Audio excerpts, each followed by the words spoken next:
Hey everyone, due to the sensitive nature of many of the topics that I talk about, my videos generally do not get monetized. So if you'd like to donate at all in any capacity, there are links down below, specifically a Patreon. Thank you very much everybody for watching. I know a lot of you guys are following the EDP situation, as am I, and it turns out that we have a bit of good news, and that is that the police have said, or the police in that area have said that they are actually investigating the situation. I think that's a really good thing. We know that the predator poachers, or rather the first individual, is not a very good guy. He's incredibly racist, and he has done some incredibly questionable things as well. So let's watch through this. For those of you who don't know what's going on with EDP, you can look through my channel. I have plenty of information on EDP. Okay. Let's get into this. You're here to meet a 13-year-old. Solicited photos. There's somebody here. Are you really doing this? Yes. Okay. That clip you just watched is from a YouTube video posted by CC Unit. The whole video lasts nearly 55 minutes, which shows two YouTubers set up an attempt to catch a man they say tried to meet up with a 13-year-old in Bakersfield. Law enforcement telling 23ABC the video's content is under investigation, but as of now, no arrests have been made, and because of that, we've chosen not to identify the man in the video. 23ABC's Veronica Morley is taking us behind. I'm sure nobody knows who it is. I'll guarantee you that I mean, of course, there's some regular people out in Florida who don't know who it is, but you know, this video is never going to get the traction that the other video got. We know who it is. Behind the scenes of that vigilante operation, and has more on what law enforcement thinks about it. Vigilante justice. It's a classic comic book trope where the bad guys always seem to get their dues. What the fuck? What was that transition? That was like some next level TikTok transitions there. But in the real world and in the age of technology, where catching a bad guy is as easy as pressing record, what are the ramifications for groups like the CC Unit who are taking matters into their own hands?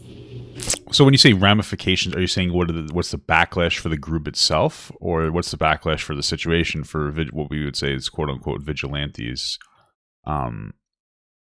like grabbing this information? You initiated a conversation with a 13-year-old knowing she was 13. Hey, this is the guy that is really inappropriate. Yes or no? It's the guy who called the BLM hotline just at the end word over and over and over and over again. And then also did like the weird solicitation of pictures from a 13-year-old decoy. I went on that same 13-year-old account and messaged him as a fan saying, "Hey, I love your YouTube." He's like, "Oh, thanks." And we just liked his comment. That's it. And then 2 days later, he messages us, like initiating conversation, knowing she was 13. It sounds like an undercover operation. Yeah. But it's not cops behind. Let's remember that just because he's a shitty person doesn't mean that EDP deserves to go away. It's a hard balance to play when you have somebody like really shitty do a good thing. But let's make sure that we kind of separate those issues mentally so that we don't go easy on EDP. Behind these fake profiles. They're the creators of the YouTube channel CC Unit, which stands for Creep Catching. The group posts... Pretty sure that's not what it is, but okay. I think it's Predator Poachers, but I guess they had to change it of videos for the palatability of this video. Just like this one, where they posed as a 13-year-old online and met up with a person they were talking with, which they say took place here in Bakersfield. What we do is we tell every predator we live where they're from. So He's like, I have arrests in Los Angeles. I have arrests in like Temecula, Riverside area, and then I have arrests in Virginia. Adrenaline, because you know, like you're dealing with a criminal, obviously. You know, there's definitely some gray area. Do they mean? I guess they mean the person they've gotten arrested, or were they arrested? That are involved in this as far as legal and the potential use of some of this as evidence in criminal proceedings. Bakersfield police say while vigilante operations like this are not illegal, it's a dangerous position to put yourself in. That's true. And could impede law enforcement down the road. So let's talk about this. So first and foremost, it is a dangerous position to put yourself in. Of course, you're engaging with predators. You could get hurt. But this idea of impeding law enforcement down the road, maybe as a general statement when it comes to bounty hunting, I don't know. But when it comes to this, nobody was going to talk about this. So what the fuck are you talking about? Like, it's just bizarre. Like, if these guys hadn't done this, then the police wouldn't even be investigating it. So I don't really like this idea of police being like, yeah, just leave it to us. Well, you guys failed, right? So, I mean, I guess maybe it's unfair to say they failed, but they certainly didn't do anything. Now, the best argument that they have is that the predator poachers should have collected the evidence and then sent it to the police officers instead of confronting him, maybe. But that confrontation, in my opinion, based on the law, based on the way that we have our legal framework, getting EDP to go and meet up with them was the only thing that would have validated this case enough for law enforcement to get involved. And that gets into a conversation about how we really need to lessen the intensity of crimes when it comes to children so that we can arrest people and get them, and I'm going to say, the help that they need before they harm a child. And what I mean is that there's a separation between pedophiles and child molesters. A pedophile is somebody who's attracted to children. It's definitely wrong and it's disgusting, but they haven't harmed a child yet. Once you harm a child, you can go off to the island. But if you have the urges, obviously nobody chooses to have urges for children. So if you have these urges, and if we made it so that it was as easy as, okay, this person shows a legitimate interest in 13-year-old girls, let's arrest them, let's put them into forced rehabilitation or forced therapy and probation, then we can actually curb this type of very dangerous behavior. But unfortunately, the way that the law works now, you have to get them to a point where they go far beyond their own comfort zone and try to meet up with a child in order to catch them. So what we see is we get reportings after these events have occurred, and it's never from the people that are directly involved. And so that creates problems with the obtaining of all of the information. They say impede on their investigation. So that part right there, basically what they said is like, hey, generally speaking, the people who go through this vigilante justice method, we don't get the evidence directly from them, so that's what impedes on the investigation. So by his own logic, I'm hoping that these two actually, I'm pretty sure, I'm going to assume that they handed over everything that they had. So that's argument is completely invalid almost instantaneously. There is no we do, me and Ghost respectively have caught combined over 300 predators. Every time law enforcement caught and getting them into law enforcement caught are two different things. And it's just make sure we understand says, oh, you're not really helping the situation. I feel like it's like a part of their protocol or this. So for those of you who don't know, I know maybe I should show this. God damn it! There we go. This is ABC 23. Just so you guys know. So I figured I'd show you that this way. You know who it is. APD says there are several different factors that make operations like this more suited for trained investigators. Bring certain skills. But would they have done it? That's the problem. Is are you going to use your resources to actually go after these types of predators? Probably not. And let's be honest, you probably wouldn't have pushed as hard as they pushed. And honestly, you probably would have just done a dog shit job. I don't know. I'm just being honest with you. As well as investigative strategies to the table, where we can ensure that if there's a victim, that they're protected, so that we can then hold people accountable for their actions. No offense, but I think that the 18-year-old girl who acted as the decoy, I think that she did a fine job at getting EDP to out himself. The only thing that a police investigation could provide that a vigilante group could not was therapy for the decoy. I know that some people probably don't understand why I say that, but if you really think about it, imagine talking to somebody as a decoy, a disgusting predatory individual, for over a month, right? And you have to talk to them like you're falling in love with them, like you like them. You have to share your experiences. You have to share yourself. You have to share, whatever. And a lot of times you're going to recall onto your own experiences when even when you're promoting, a story. So you're recalling your own experiences and everything and your own interactions. Imagine basically these people we know are probably developing some sort of feelings for EDP. It's almost like reverse Stockholm syndrome. And so the decoy is probably incredibly mentally distressed from doing this. I get so this week covering EDP has stressed me out. And I am, 10 leagues removed. You know what I mean?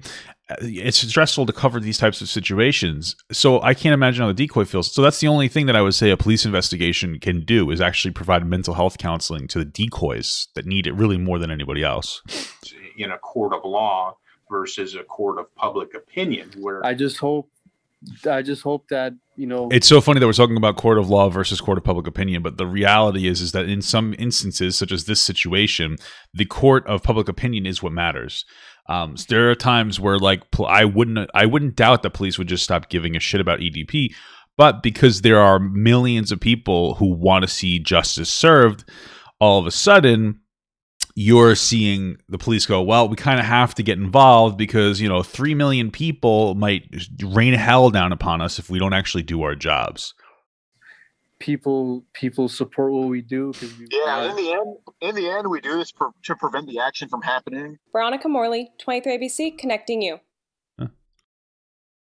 Yeah, so that's that.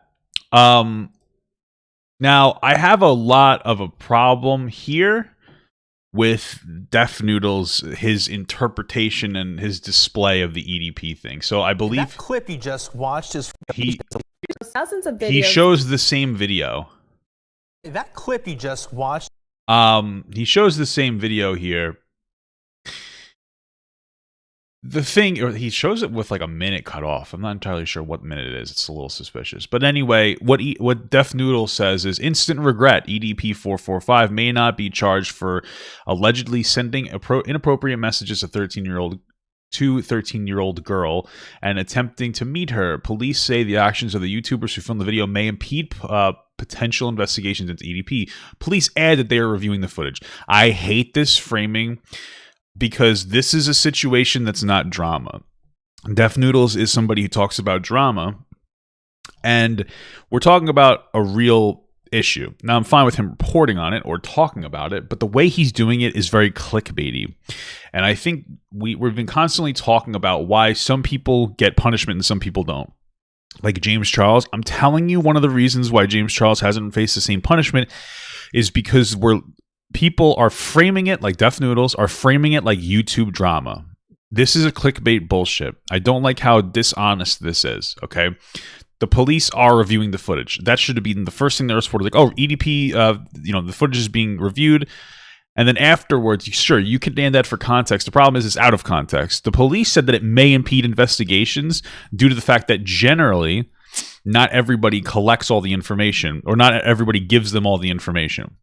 That would be the only impediment.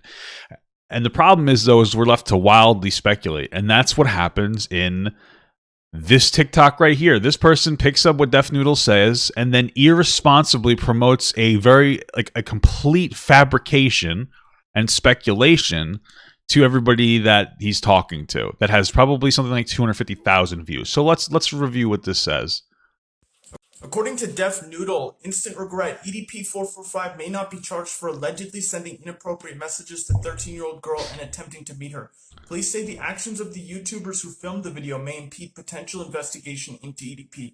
They are looking. There's a lot of mays, maybe, might. This might happen. Footage now. So basically, because these guys decided to talk about his burnt charcoal wiener, and because they roasted him and bullied him instead of, just addressing the situation, getting the confession, sending it in like responsible people, now he might get off. And honestly, no, none of that's true. Nothing that this person said was true in any capacity. I just want you to know that. So based on the very dishonest framing of the EDP arrest situation from Def Noodles, this person is making an inaccurate speculation. Very clearly, neither of them actually watched the 3.5-minute video that the news station made about the EDP situation. Okay, did the roasting of the Predator make it worse? In the framing of the public eye, yes. But does it make it difficult when it comes to a police investigation? No, it doesn't whatsoever. So, I don't necessarily fault this though I do. I mean, you're trying to promote news, and you've done literally, you couldn't have taken 3 minutes out of your life to actually investigate this. So, but Def Noodles is like as well. Like, what is, stop framing everything like fucking YouTube drama. It's very inappropriate and it's pathetic, because like this is a problem overall of people framing things in like a YouTube light, and it makes us look at it almost like a soap opera. It's very annoying. So, you know, let's be a little bit more responsible with our platform there, because honestly, I'm telling you that like this childish framing, there's a trend of framing things like drama is what is making it so that James Charles isn't facing justice. It's definitely a factor. So, yeah, there's that. Let's play some alerts.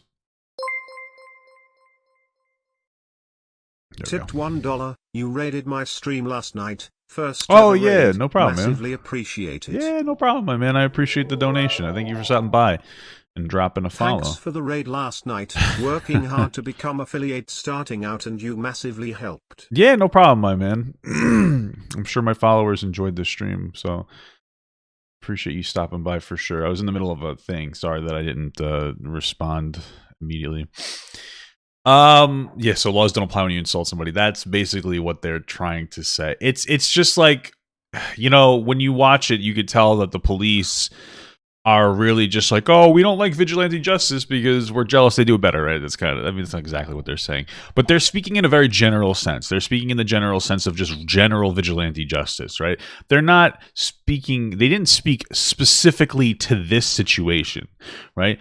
Their biggest concern was that when this type of vigilante, I keep saying vigilante justice, but when this type of vigilante justice goes on, what ends up happening is other people report it to the police rather than the people who executed the particular situation. And so the police don't usually get all the information. That's the entire foundation of why they said that.